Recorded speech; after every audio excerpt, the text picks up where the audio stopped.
Yo, what is going on, guys? My name is Phamily Shucks, and welcome back to another episode of Clash of Clans. Sorry I haven't uploaded the past couple days.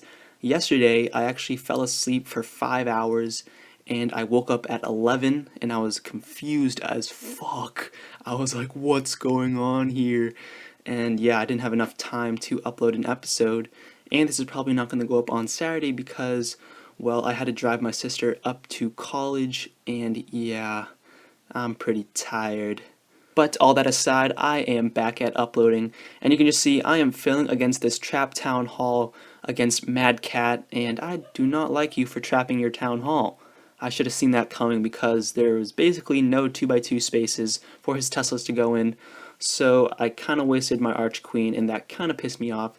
So this last raid and this raid, is basically fail raids. I have my friend Joseph the Jew using the balloon and minion strategy against this very seeming to be easy town hall pick with balloon and minions. However, no one seems to realize that these disco towers are OP as hell, and you cannot verse them unless you have free spells or you're using Go Wee Wee or Go Wipe with level 40 heroes, because they're just going to destroy your either hogs or balloons. So yeah, heal spells do not work against Infernos at all, so do not try them in any circumstance whatsoever. I kind of can't believe that some people still haven't figured that out yet.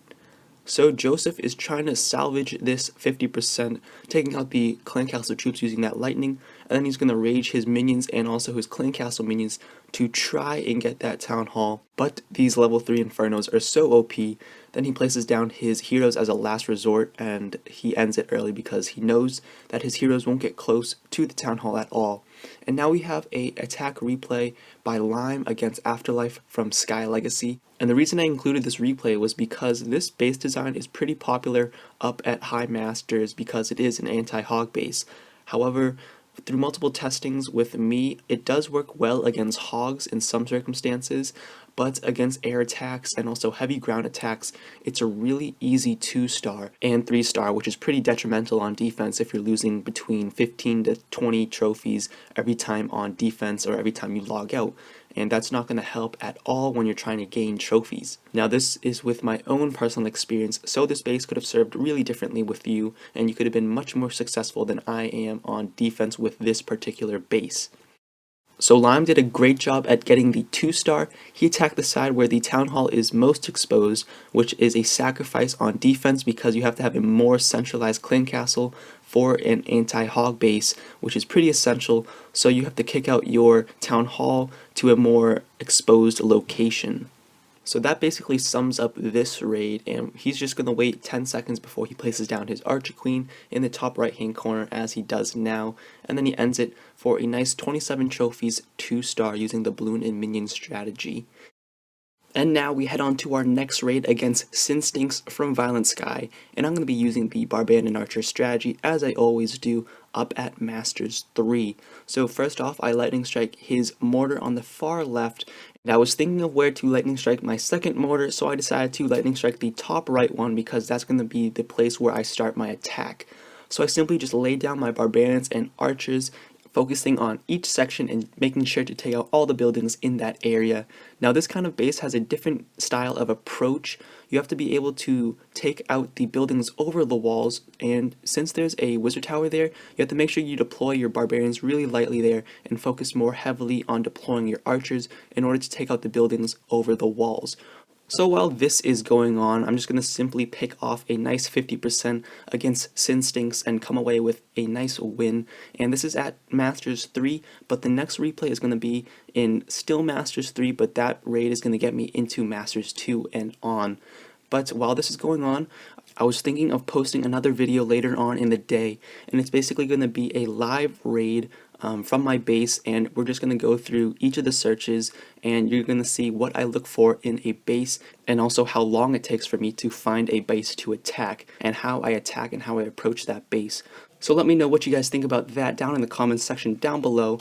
Now, a forewarning is that the quality might be a bit poor because I am using Reflector instead of Display Recorder, so I apologize for that if you guys want to see me do a live raid using Barbarian and Archer strategy. So, jumping a few hundred trophies ahead, I am versing Will against a seemingly tough base. However, using Barbarian Archers is a pretty simple 50%. Now his Archer Queen was basically unlurable, so I had to go through the attack without luring the heroes. It wasn't that big of a deal because his Barbarian King was down, so I only had to deal with the Archer Queen, and her health is pretty weak already as it is. So I just went through the attack. Now I started my attack from the bottom side because his clan castle was more focused on the top, so I did not want to set off his clan castle by attacking the top hand side first. So his Archer Queen is basically lured out, and I was luring her to this bottom right hand corner before I set down my own clan castle to take her out. And then I just worked my way on the left hand side and worked my way all the way to the top of the base.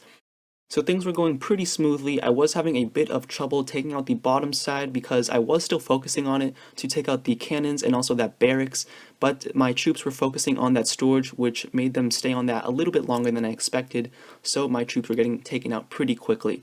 So I do set off the clan castle troops, but no worry, the thing I always do is that I kite them all around the base, and I don't even bother wasting my spells or troops on them. And I do still have both my heroes and all my lightning spells and a couple bits of troops left, so I decided to lightning strike the hero altar to get that last bit of percentage to get me a little bit closer to 50%. Now the smart thing I do here is that I place down my leftover archer on this bottom side, knowing that the archer would focus on taking out the wall, which would bring his clan castle troops all the way to the bottom before I place down my heroes to get me that last 50%.